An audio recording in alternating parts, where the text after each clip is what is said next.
एक अवतार श्री हनुमान जी महाराज। हनुमान जी महाराज को 3 तरह की माला समर्पित होती है। एक आंकड़े के पत्ते की, दूसरी बेलपत्र के पत्ते की, तीसरी पीपल के पत्ते की। ये 3 तरह की माला जब हनुमान जी महाराज को समर्पित होती है। आंकड़े की माला महाराज, आंकड़े के पत्ते की जो माला होती है, ये माला कार्य की सिद्धि के लिए होती है। इसमें एक एक आंकड़े के पत्ते पर सीताराम लिखा जाता है। मात्र एक पत्ता ऐसा होता है जिस पत्ते पर सीताराम नहीं लिखा जाता। 108 पत्ते में से एक पत्ता, बस उस पत्ते को हथेली में रखकर उल्टा हाथ आपको रखना है और अपनी कामना कर कर उस पत्ते को बांध देना है। ये जरूरी नहीं है कि 25 के बाद बांधो, 50 के बाद बांधो या 100 के बाद बांधो, आपकी मर्जी पड़े।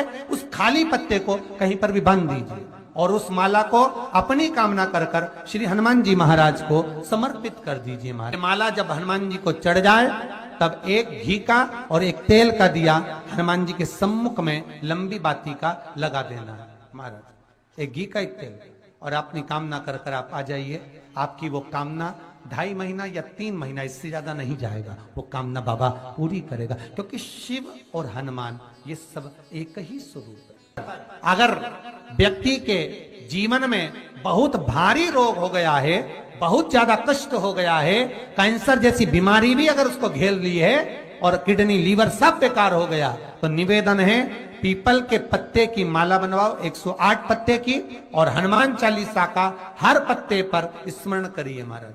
आप हनुमान चालीसा पढ़ते जाओ, माला में गांठ लगाते जाइए, और वो माला जो व्यक्ति कैंसर से पीड़ित है, हाथ का स्पर्श कराइए और शंकर को चढ़ाइए। केवल अष्टमी तिथि के दिन ये माला समर्पित होना चाहिए, शुक्ल पक्ष की अष्टमी के दिन। आप 2 या 3 अष्टमी को कर कर देखिए, अपने आप दवाई लगना प्रारंभ होगी। कैंसर जैसा रोग भी धीरे धीरे समाप्ति पर आएगा महाराज। पर करना शुक्ल पक्ष की अष्टमी को ही महाराज। कोई बच्चा एग्जाम में बैठ रहा है, सीए की पढ़ाई कर रहा है, कोई बहुत बड़े एग्जाम में बैठा, पास हो ही नहीं रहा, बहुत हार गया, बेलपत्र की माला चढ़ाई। पर बेलपत्र की जो माला है वो केवल प्रदोष पर चढ़ती है श्री हनुमान जी महाराज।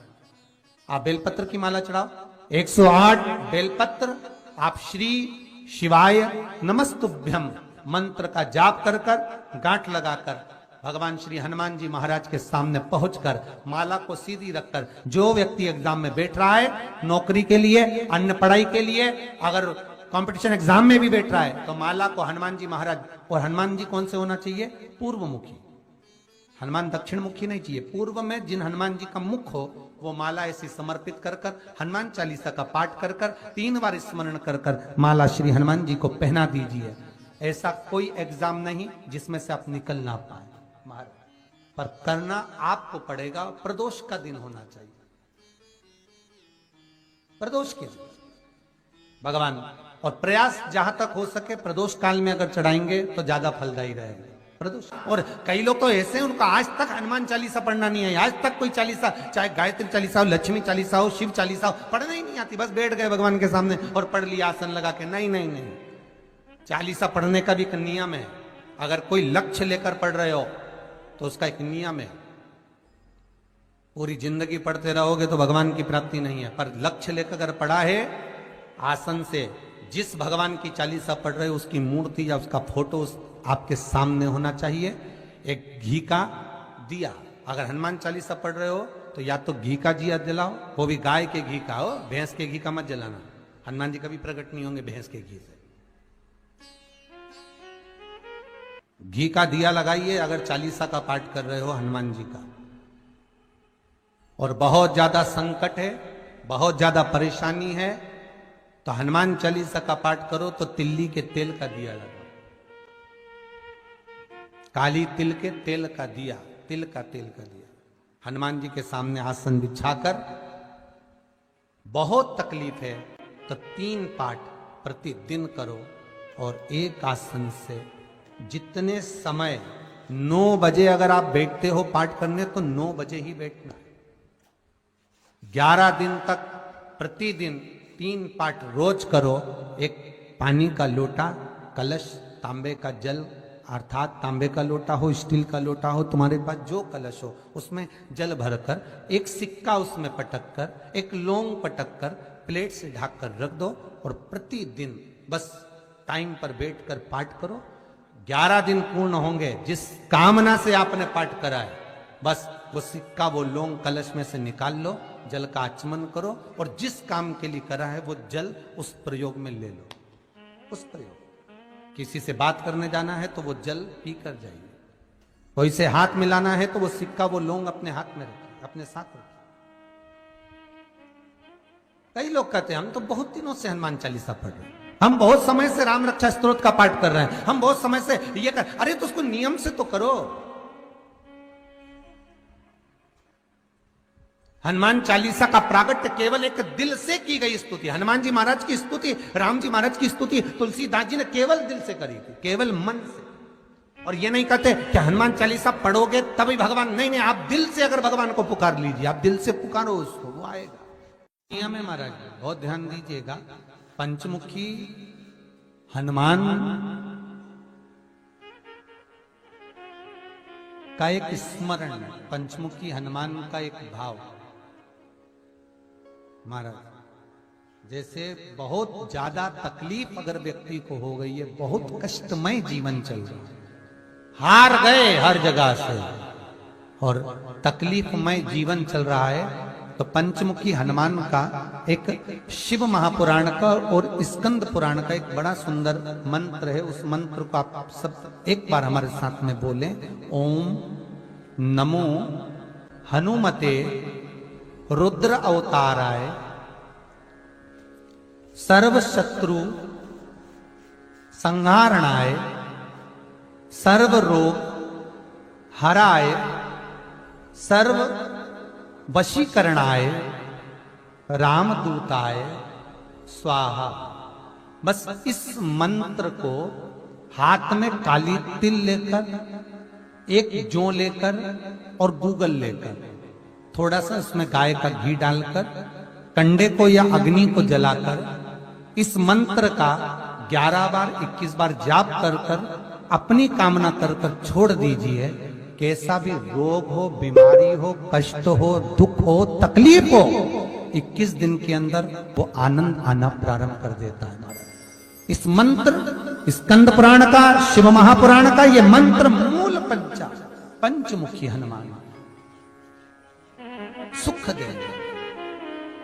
और एक और चीज याद रखिए महाराज, यदि कोई काम के लिए जा रहे हो, कोई व्यापार के लिए जा रहे हो या नौकरी करने के लिए जा रहे हो और लगी नहीं रही, बहुत तकलीफ पा रहे हो, सर्विस ही नहीं लग रही, बहुत कष्टमय हो गया, तो निवेदन करूंगा 5 पीपल के पत्ते पर बेसन के 5 लड्डू घर में बने हुए, गाय के घी के 5 लड्डू रख लो, उस लड्डू के बीचों बीच एक आटे का दिया और उसमें तिल्ली का तेल डालकर इसी मंत्र का प्रयोग कर कर पंचमुखी हनुमान का किसी भी हनुमान के मंदिर में जाकर, दक्षिण मुखी हनुमान के मंदिर में जाकर उसको रख कर आ जाइए। इसके बाद आप उस काम के लिए जाइए, आपका काम सफल हो जाएगा। आपको किसी को नहीं कहना पड़ेगा कि हाथ जोड़ना नहीं पड़ेंगे, किसी के पांव नहीं पड़ना पड़ेंगे, तुरंत काम होगा। बस इस मंत्र का स्मरण कर कर पंचमुखी हनुमान का भूतेश्वर जो मंत्र है वो सुख देने वाला, आनंद देने वाला, सहज नहीं महाराज, सुख की खान है, आनंद की राशियां में। महाराज आप कोई बहुत बड़ा काम करने जा रहे हो, बहुत बड़ा यज्ञ अनुष्ठान, विवाह, शादी आदि आदि फंक्शन करने जा रहे हो,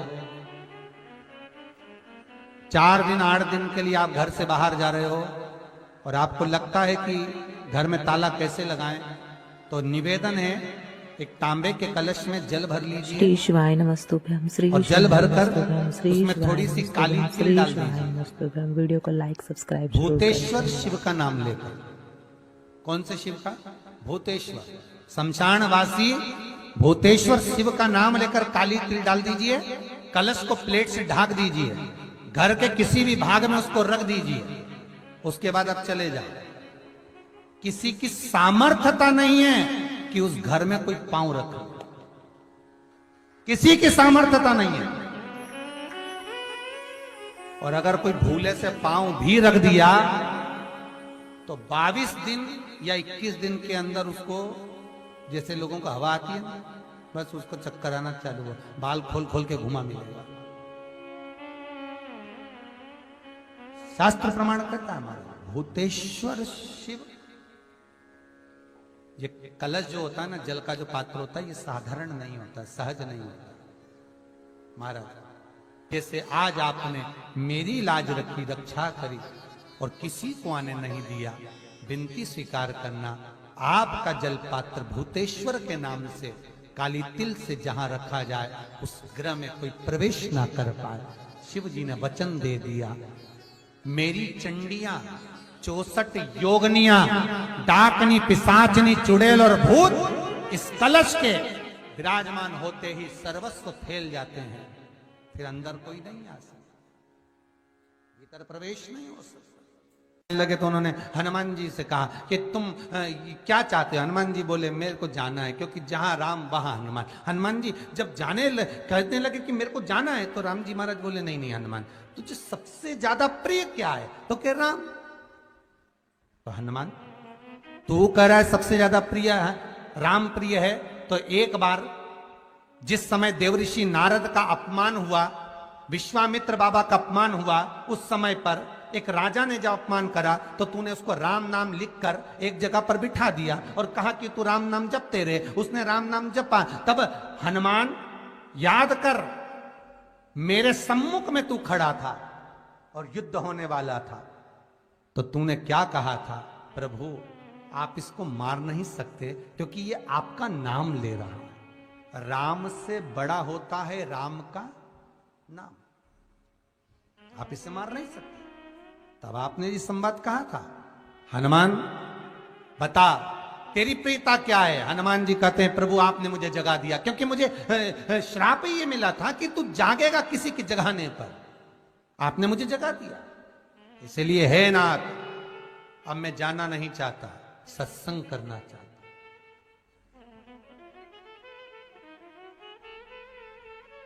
श्री राम जी का चरित्र है। अब मैं सत्संग करूंगा, भजन करूंगा, नाम जाप करूंगा। पर राम जी जानते हैं हनुमान से कहा, हनुमान मेरा जाने का समय आ गया, मुझे तो जाना पड़ेगा ना। सीता पृथ्वी में चली गई, मुझे भी जाना है। मैं सरयू के जल में अपने प्राणों को त्यागूंगा, मानव का शरीर है, इसको त्यागना तो पड़ेगा ना हनुमान। हनुमान जी बोले तो त्याग दो, त्यागने में क्या दिक्कत है, त्यागो आप तो। पर दिक्कत एक बहुत बड़ी है। तो राम जी ने जैसी कहा दिक्कत बहुत बड़ी है, तो हनुमान जी पूछे ऐसी कौन सी दिक्कत है? हनुमान जी के शब्द सुने तो राम जी बोले, जब जिस समय पर तुम सूर्य को निगल गए थे, इंद्र को क्रोध आया था और इंद्र ने तुम पर वज्र का जब प्रहार करा था, जब वज्र का प्रहार इंद्र ने करा तब तुम्हारा नाम हनुमान हुआ। तब सारे देवी देवताओं ने तुम्हें वर प्रदान करा। उस जगह पर यमराज भी खड़ा था, तो यमराज ने तुम्हें वर दिया था कि जहां हनुमान होगा वहां यमराज नहीं होगा। अब दिक्कत यह है कि मुझे प्राण त्यागना है और तू मुझे 1 मिनट के लिए नहीं छोड़े, तो यमराज आएगा कैसे? दिक्कत वहां अड़ी पड़ी है।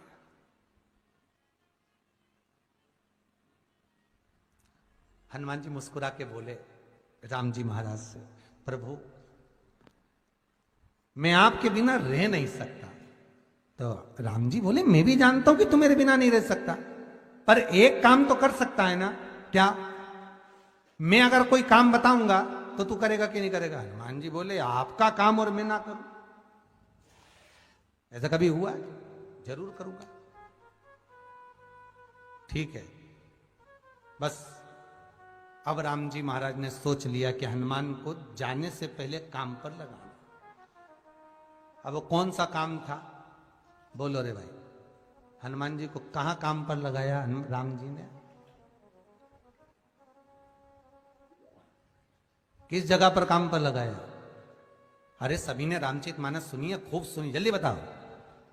राम जी महाराज ने प्राण त्यागते समय, सरयू जी में प्राणों को देते समय, राम जी ने हनुमान जी को किस काम में लगाया था? कि राम जी ने अपने हाथ की एक मुद्रिका जिस पे राम लिखा हुआ था, वो मुद्रिका एक अयोध्या की एक सरंग में जमीन में डाल दिया और हनुमान से कहा जा जरा ढूंढ के लेके आ, मैं अभी घूम कर आया। और हनुमान जी तलातल रसातल भूमि के नीचे पताल में चले गए उस मुद्रिका को ढूंढने के लिए जिस पे राम लिखा है। और हनुमान जी पूछते भी जा रहे हैं राम कहाँ है, राम की मुद्रिका पड़ी थी, राम की अंगूठी है। अब राम का ही सत्संग करते करते जा रहे थे और राम जी चले गए सरयू, क्योंकि हनुमान अगर होगा तो यमराज नहीं आ सकता। हनुमान को यहां से हटाना पड़ेगा तब यमराज लेने के लिए आ सकता, तब यम आए। और क्योंकि यम अपने नियम को धारण करेगा, चाहे कृष्ण हो चाहे राम। वही बात फिर याद कर लीजिए, अच्छा कर्म करिए, कर्म का दंड तो भगवान को भी भोगना पड़ता है। अगर कोई अदालत में केस चल रहा है, बहुत बड़ी समस्या में आप पड़ गए, बहुत बड़ा टेंशन बिल्कुल आकर खड़ा हो गया है,